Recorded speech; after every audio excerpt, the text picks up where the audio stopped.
Porsigido si Pangulong Ferdinand R. Marcos Jr. na mabigyan ng dekalidad na trabaho ang mga Pilipino. Sa katunayan, isang roadmap ang bubuuhin sa pagtutulungan ng gobyerno at ng pribadong sektor para makamit ito. Si Bernard Ferrer sa sentro ng balita. Pinuri ni Pangulong Ferdinand R. Marcos Jr. ang Department of Labor and Employment o DOLE, National Economic and Development Authority o NEDA at Department of Trade and Industry o DTI sa kanilang pagtutulungan upang malagdaan ang isang employment covenant. Bahagi ito ng pagdalo niya sa ikalawang araw ng 2024 National Employment Summit sa Maynila ngayong araw.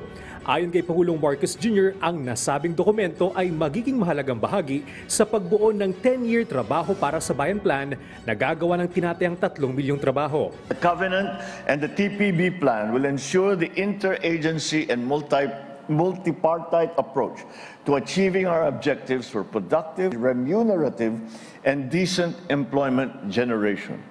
Kasabay nito, nanawagan ng Pangulo sa pribadong sektor na makipagtulungan sa pamahalaan upang makalikha ng disente at mas maraming trabaho para sa mga Pilipino at patuloy na mapalago ang ekonomiya ng bansa.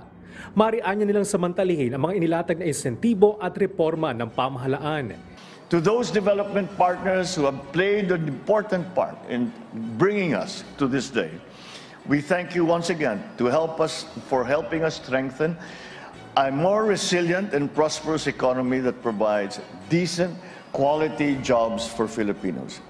And I look forward to our future collaborations. Hinimok din ni Pangulong Marcos Jr. ang mga manggagawa na patuloy na pagbutihin ang kanilang kaalaman sa gitna ng digitalization at pag-usbong ng artificial intelligence o AI.